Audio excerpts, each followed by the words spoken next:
Ibyo wamenya ku bakobwa bagufiya mu magambo makeya, turakoresha amagambo makeya. Abakobwa bagufi wenda turebeye hamwe ibintu bine wamenya ku bakobwa bagufi. Ikintu cya mbere, abakobwa bagufi iyo bari mu rukundo ni ba bantu usanga batuje cyane.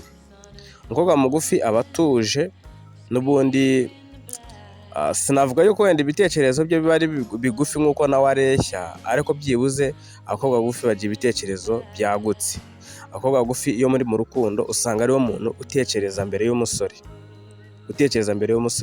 Buriya hari ukuntu uba ukundana n'umukobwa mugufi, ariko byibuze ukamureba ukamwitegereza ukabona adakunze kuvuga menshi, ariko buriya wamubwiye uti isanzure uvuge ikikurimo, yagira ibitekerezo bizima ku buryo nawe ubwawe wahita utungurwa. Abakobwa bagufi bagira ibitekerezo byagutse ku buryo abantu benshi batekereza ko umukobwa mugufi ngo ntabwo aba afite ibitekerezo by'abantu bakuru. Oya, ahubwo aba afite ibitekerezo birenze n'iby'abantu bakuru, kuko aba afite ibitekerezo byubaka, aba afite ibitekerezo byagufasha mu mikorere, cyane cyane mu bifatika. Iyo tuvuze ibifatika ubwo ni iterambere, amafaranga n'ibindi. Abakobwa bagufi akenshi na kenshi uzasanga ari n'abakobwa bakunze gukora cyane. Ku kijyanye rero n'ibifatika, abakobwa bagufi mu rukundo ni umuntu ushobora kuba wagufasha mu buryo butandukanye. Ashobora kuba wagufasha mu bitekerezo, ashobora kuba wagufasha mu kubona akazi, ashobora no kuba wagufasha mu kibazo kijyanye n'amafaranga.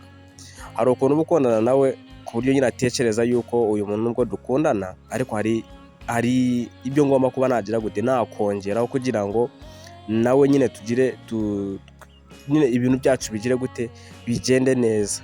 Ni ukuvuga ngo ushobora kuba uri umusore ufite wenda intego runaka, ariko ukaba uri mu rukundo n'umukobwa mugufi. Akenshi na kenshi uzasanga uwo mukobwa mugufi ari umuntu ukunze kugusapotinga cyane. Ushobora kuba yagusapotinga mu bitekerezo, ariko yaba afite n'ubushobozi akaba yagusapotinga mu mafaranga. Basanga nyine umukobwa mugufi akenshi na kenshi baba bazi no kwizigama, ukabona nyine ari umukobwa ufite amafaranga. Ashobora kuvuga ati umusore turakundana, yarubatse ariko ageze mu gihe cyo gukora amasuku, kuki njyewe natamufasha? Ukavuga nyine ati nanjye reka ngufashe dukore amasuku y'inzu, cyangwa se tukagufashe twubake igikoni, tujye twafunga igipangu. Umukobwa akaba yagufasha muri ubwo buryo. Nyine umukobwa mugufi akenshi na kenshi ashobora kuba iyo ari mu rukundo n'umusore, ashobora kuba yamufasha ku kijyanye n'ibikorwa birimo ibitekerezo birimo ndetse n'ibifatika. Icyo ni ikintu cya mbere wamenya ku mukobwa mugufi iyo ari mu rukundo. Ikindi kintu cya kabiri wamenya ku mukobwa mugufi uri mu rukundo, bakunze gukora cyane, ntabwo bagira ubunebwe, kandi ikindi barubaha. Umukobwa mugufi ntabwo ajya asuzugura akazi. Umukobwa mugufi kandi we yiyumva yuko kubera ko ari mugufi, ahora yumva yuko abantu benshi batazamusuzugura kubera ko ari mugufi, aba yumva yakora adashingiye ku bandi. Abantu benshi ugereranyije n'abakobwa wenda barebare cyangwa se bashinguye, bo bayifuza yuko nyine bo batega amaramuko ku bandi bantu. Ntabwo ari ko bimeze ku bakobwa bagufi. Niba nawe ujya ubona abakobwa bagufi, uzabona ari umukobwa ukunze gukora, umukobwa wihiringa. Uzabona ari abakobwa nyine usanga akunze kujya mu dusoko agacuruza. Ni abakobwa nyine bakora. Ikindi kintu rero nanone kandi wamenya ko ari abakobwa bagufi, iyo ugiye kureba ku kijyanye no kutagira ubunebwe, ni umukobwa akazi kose aragashobora. Haba akazi gasaba imbaraga ndetse n'akazi nyine gasaba ibitekerezo. Abakobwa bagufi baragashobora kuko niyo mpamvu uzasanga umukobwa mugufi uzabasanga mu igaraje.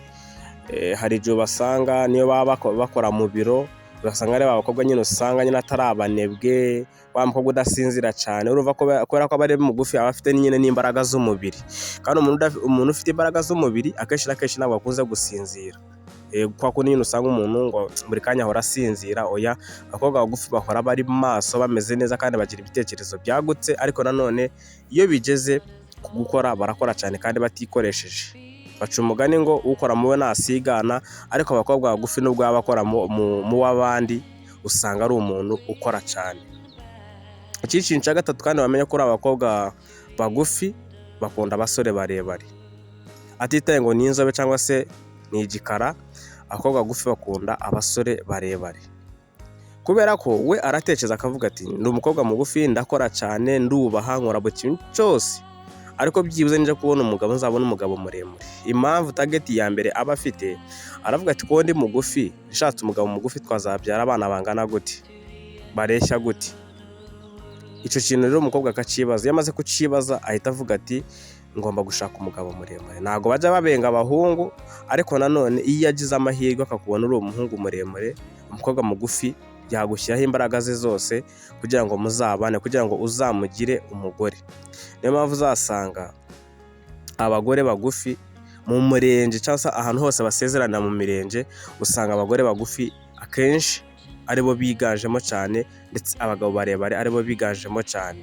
Birashoboka yuko bose baba bareshya, ariko bikubiye gake gusanga umugabo muremure n'umugore mugufi bose babigizemo uruhare kugira ngo bagire gute, babe bagirana aho ngaho. Akenshi na kenshi usanga wenda ari nk'abantu bakundanye bakiri batoya, bagakurana bakisanga bombi ari bagufi, ariko cyangwa se bakisanga bombi ari barebare, ariko akenshi na kenshi uzasanga iyo bari mu rukundo, akenshi na kenshi umusore cyangwa se umukobwa, ntabwo uzasanga umusore mugufi n'umukobwa mugufi barabanye. Nubona umusore muremure n'umukobwa mugufi babanye, menya yuko imbaraga nyinshi zabaye iz'umukobwa muri icyo gihe. Umusore ashobora kuba yagukunda nawe ukamukunda, ariko ibirenze ibyo ngibyo umukobwa noneho we abyitaho, akavuga ati uyu musore singomba kumutakaza. So ibyo nibyo wamenya ku mukobwa mugufi. Ikindi kintu wamenya ku mukobwa mugufi ari nacyo cya nyuma, ikintu cya kane, abakobwa bagufi barubaha ku buryo nta kintu na kimwe atakora kugira ngo abone yuko, cyangwa se kugira ngo akubahe. Arakubaha wenda wowe ukamusuzugura, ariko byibuze we yakoze akazi ke ko kukubaha. Niba ushaka rero kugira ngo umenye yuko uwo mukobwa akubaha, mbere na mbere uzaje ubanze utandukanye ibintu. Kundana n'umukobwa muremure utitaye ngo ni inzobe cyangwa se ni igikara, noneho ukundana n'umukobwa mugufi utitaye ngo ni muremure cyangwa se igikara, noneho buri umwe umukunde amezi 3, mukundana amezi 3, undi mukundana amezi 3, uzasanga hariho itandukaniro ku kijyanye no kubaha. Ku kijyanye no kubaha uzasanga harimo itandukaniro. So ibyo ngibyo ni ibintu rero wamenya ku bakobwa bagufi. Ni byinshi cyane, ariko wenda tuzagenda tubigarukaho no mu bindi biganiro. Upfa kuba wakanze subscribe kugira ngo n'ubutaha uzamenye noneho ibyo wamenya nyine ku basore bagufi, kuko abasore bagufi nabo bagira ibintu byabo bakunda nk'uko n'abakobwa babigira. So kana subscribe, turagaruka mu kindi kiganiro.